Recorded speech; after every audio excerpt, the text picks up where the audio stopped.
Welcome to the New England Outdoor Life Podcast, where stories, traditions, tips, and tricks come to life by way of those who hunt, fish, guide, trap, and track all over this beautiful region. Join us as we celebrate the outdoor spirit of New England, the New England Outdoor Life Podcast.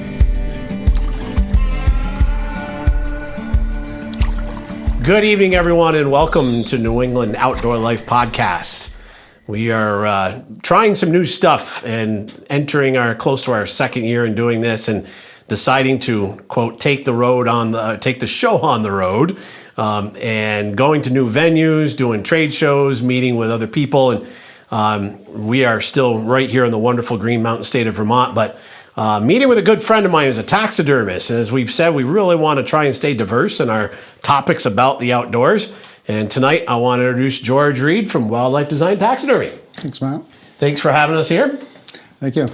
Trying to think how long ago you and I met in the wonderful outdoor world. Probably up at the Yankee Sportsman's Classic here in Vermont. Yeah, probably, yeah. Yep. I think so. Well, you've got phenomenal work, and not only can't say enough about the product that you have, but your knowledge with it. And I thought you'd be a great one to talk to about the subject matter.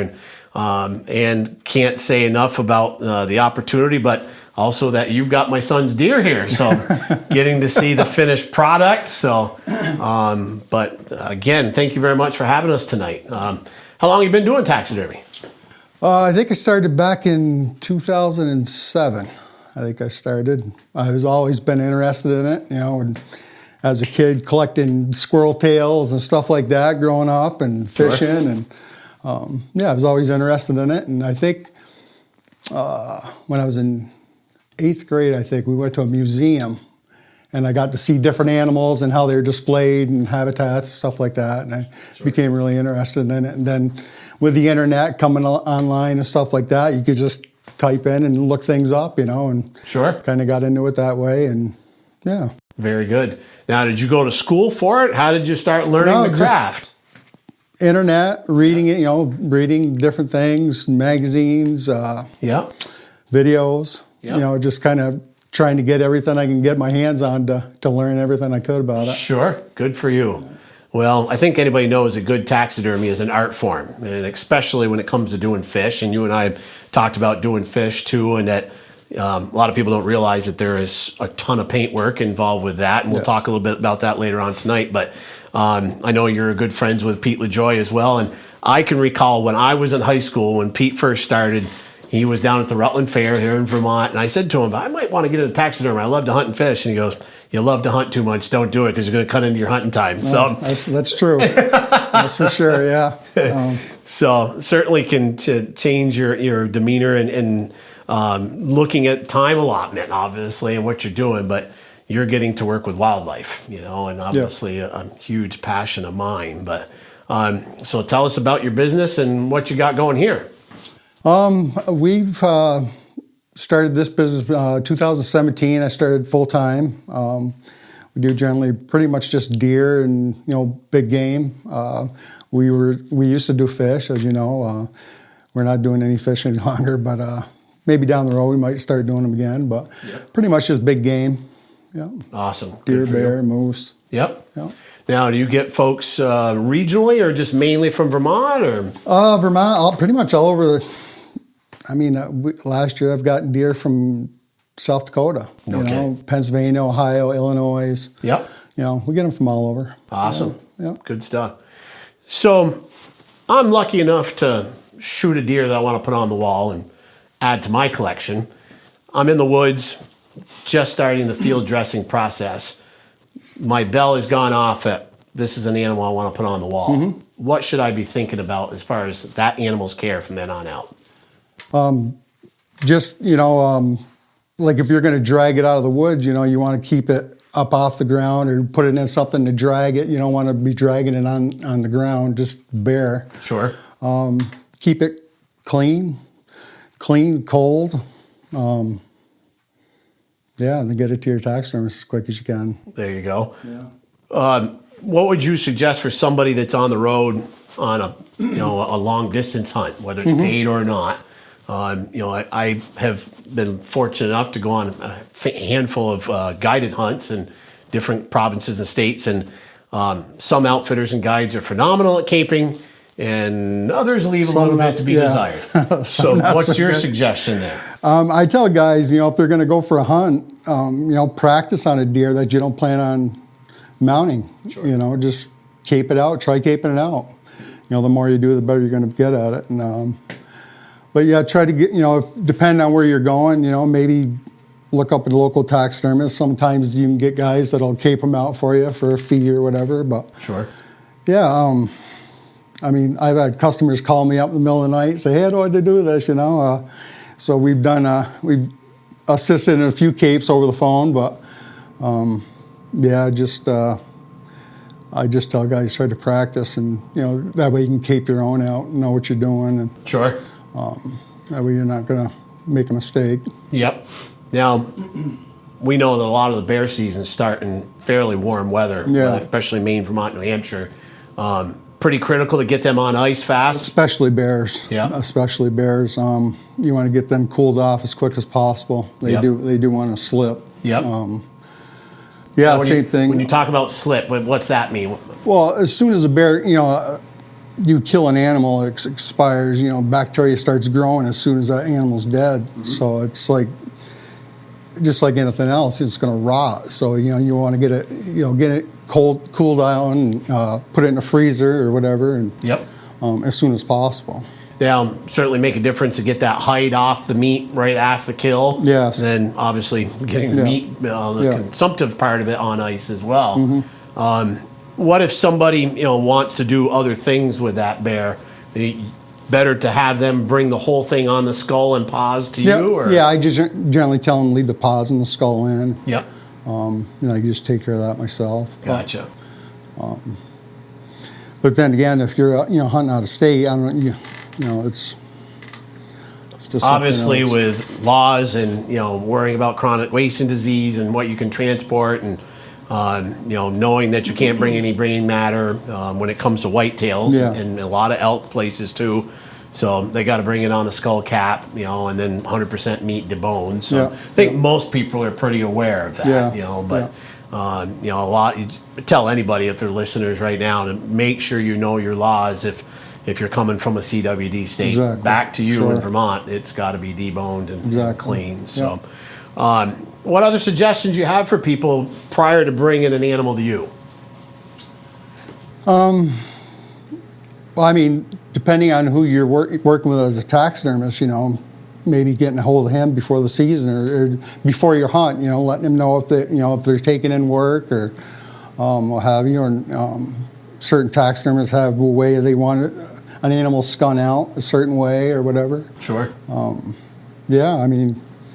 That's what some guys, they stop taking in work. So it'd be like if you got an animal and you don't have a taxidermist, what are you gonna do? You're gonna be stuck with it in the freezer for a year or whatever. This year, bear success rates keep climbing, and that's that time of year that's pretty tough, as we talk about with temperatures. And I saw a fair amount of taxidermists putting on social media, I'm capped out, I'm sorry, I can't take your bear in right now. And so that's a tough pill to swallow, obviously. And I've hunted in Maine, both deer and whitetail, and we had a processor up there that my guide that I work with up there used to take all his bears to.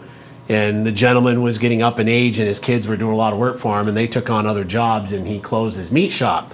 So we've kind of had to do some changing around, and going to do our own prep work ourselves now, especially if it's a trophy somebody wants to get mounted. So there's always, like you said, it's that planning that goes with it. Yeah. How much time is involved with caping an animal out for you once it arrives here? For a whitetail, I can cape a whitetail out in 15 minutes probably. It's the more you do it, the efficient you get with it. And, a bear, it's different. Like taking the paws out, of course, it takes a little bit more time, and what have you. But it's pretty quick. Yep. So what's the process for you once you've got a customer's animal? What do you do with that, for that process, from skinning to getting the cape off and that type of stuff? Yeah, once I get it skun out, get the the skull out of it or what have you if it's in it. We flesh them down, we salt them, and then I ship them out to the tannery once they're dry. Gotcha. Then once I get them back from the tannery, you got to size them up for the forms they need, and there's still some work that needs to be done on them once you get them back from the tannery. You got to still thin some of the areas down around the eyes, the face needs to be thinned down and stuff. Form prep, you got to prep your form when you get your forms in. Yep. Then you mount the deer up and then watch it for a couple days, make sure it's drying correctly, and once the deer's dry in a couple weeks, and then you finish work. You have epoxy around the eyes, get the eyes all set. And, sure. All your finished work, your painting and what have you. What do you notice? Obviously, there's taxidermists in every state and all around the country, and obviously. We talked about before we turn the cameras on when we start looking at self-promotion, and some people are good at it and some aren't, but what are your critique marks you would say you've noticed with other taxidermists that a customer should be looking for if they're going to be choosing a new taxidermist? Just go to somebody's shop and ask them questions, look at their work, and their turnaround times. Look around, look at their work, see if their work looks real, like the eye work, the finish work, how the paint work looks. Just look at the cape, how does all the hair patterns line up where they need to be, and sure. Yeah. What do you find to be the most popular whitetail mount? Upright or in a 3/4 sneak, or probably semi-upright's probably the most popular, yeah. Yep. Semi-upright, and then it'd be the sneak, I guess. We get a few of like the old school alert upright. We get a few of those a year, but generally it's a semi-upright or a sneak pose. Sure. I know in years past you and I have talked about fish, and as you said, you've just gotten so busy, and good for you that you've gotten to that point that difficult for you to do fish right now. But obviously with catch and release world today in fishing, people are, getting a fish they want to release back to Mother Nature but haven't mounted. Mm-hmm. So I've always told people getting good measurements and good photos.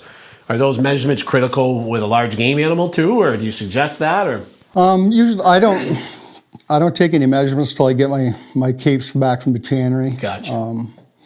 Then usually I'll take my measurements then. Gotcha. A fish. You got the fish right there, and basically it's the length and the girth measurement. Yep. Then any, the close-up photos as far as fish goes, you can't have enough photos. Like any unique markings on the fish, the head, the fins. You want pictures of all of that stuff. So. Yep. So we'll talk, since we're there right now and talking about fish a little bit. What's the difference between a reproduction versus a skin mount and the time that goes with each one of them? Skin mount, you got to skin the fish, take the skin off the fish.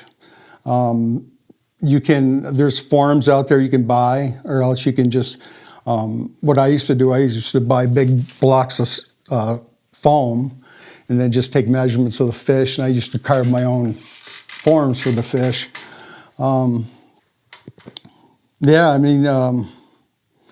With a replica, it's all there for you. Sure. You just put it, you have to put the fins on and then paint it, of course. But yep. Yeah, Now, correct me if I'm wrong, and I'm being a fishing guide, people ask me all the time, a skin mount and a replica both have to be painted, correct? Yes. Yeah, yes. So a lot of people don't realize that natural skin is going to fade and lose its color, and I tell people all the time, put the fish in the cooler, and then when we get back to fillet them and notice what the color change is. Oh, yeah. It doesn't take long. Sure. So obviously having good photos, and no matter if they're going to keep it or not, and I've had some customers that have kept catch, from Champlain and Lake Ontario, and telling them to keep them cool, get a wet towel on them, keep them packed on ice, and but again, getting those critical measurements before they dry out, And like pictures, take pictures as soon as you get out of the water, because like you said, they start changing colors as soon as you get them out of the water. And then, as far as like wrapping them up, like you said, like the towel, I used to tell guys wrap them up in plastic wrap first. Yep. I find like your trout, like I used to make all my own fins, cast my own fins, and like the texture from the towel will embed in the fins. and you can't get that out. Sure. I mean, it's almost impossible to get that out of the fins. Yep.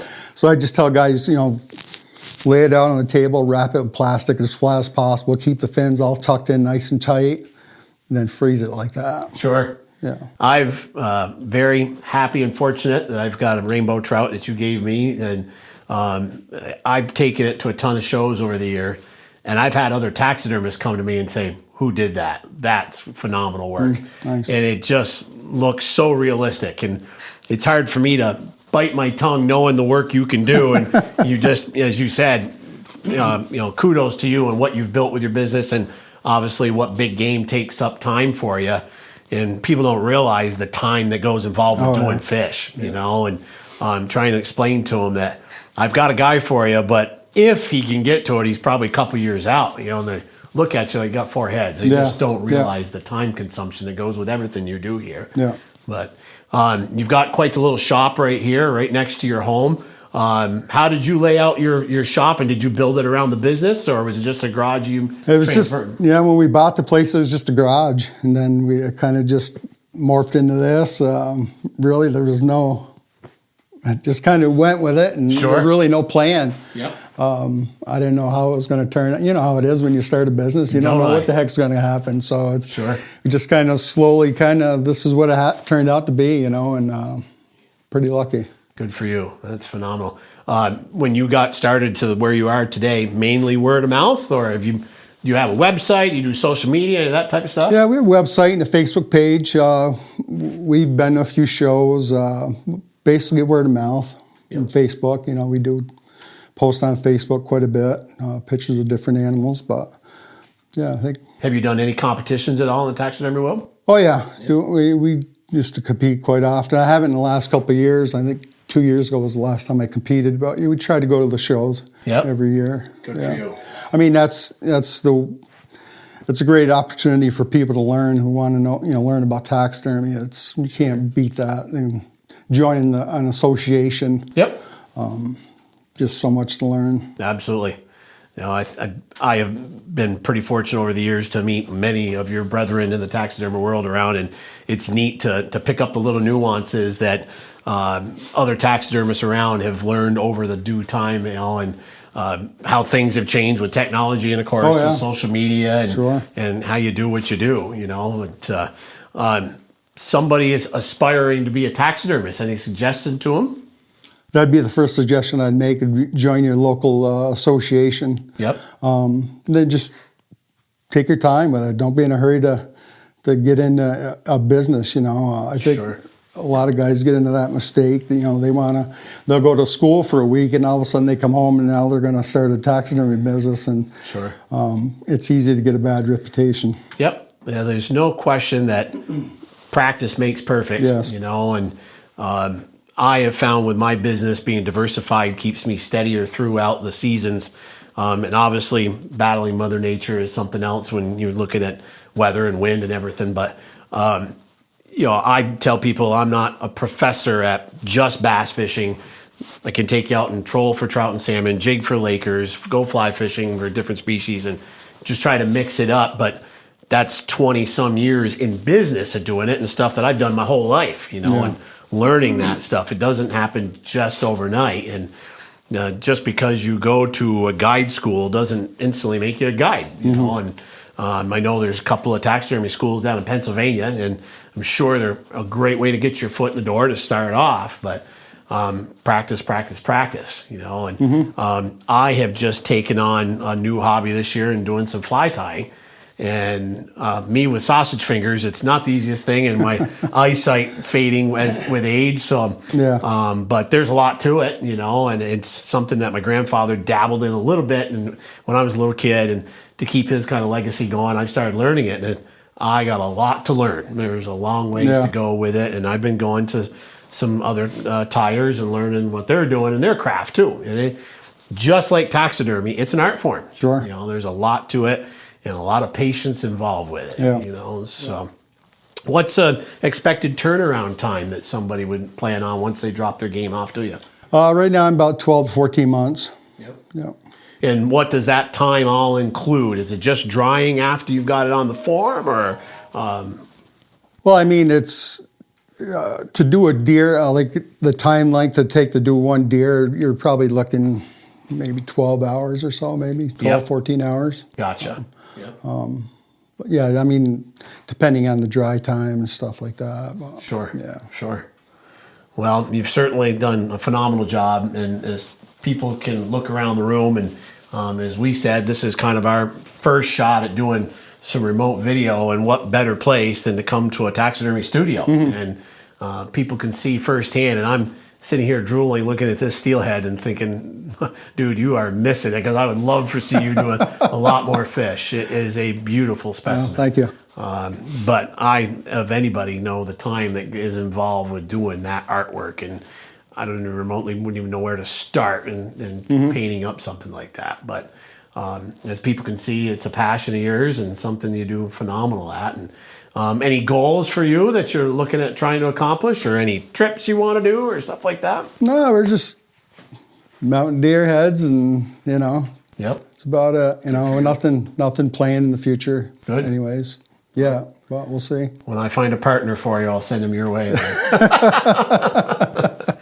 Well, as I said to start the night off, we can't thank you enough for inviting us in, and we're going to wander around your shop a little bit, and we're going to have some video stuff that folks are going to be able to see online, and obviously helping you spread the word. Not that you need it. It sounds like you're doing very well. I don't think anybody ever wants to turn any work away, but I know come September, I'm like, oh my Lord, how many more charters do I want to do? Yeah, sure. And so it's looking at our seasons every year and what could come with it. But again, being a fellow Vermonter, thank you very much for what you do and supporting everybody out in Fish and Wildlife. How do people find you? Well, we're on Facebook, and we have a website, Wildlife Design. You can check that out if you like. Is that .com, .net? .com. Gotcha. Yep, and all your information's right on there? Sure. And we're in Brandon, Vermont, for people watching out there in the wide, wide world of the web. If you're anywhere here in Vermont, I highly suggest coming talking to George. But, sir, thank you very much for joining us tonight. Thank you. We've got a lot of stuff coming down the line, folks, and next week we're going to be talking cross-country skiing here in Vermont, and we've got some other guides we're going to be talking with, from around the New England region, and not too distant future, talking about our upcoming fishing season as well. So thank you so much for joining us here at New England Outdoor Life Podcast. Till the next episode, Captain Matt signing off. Hey there, thanks for joining us today. Don't forget to head over to newenglandoutdoorlife.com to sign up for our mailing list. And while you're at it, check out thirdalarmcharters.com. That's third with the number 3. Have a great week, and we'll see you outdoors.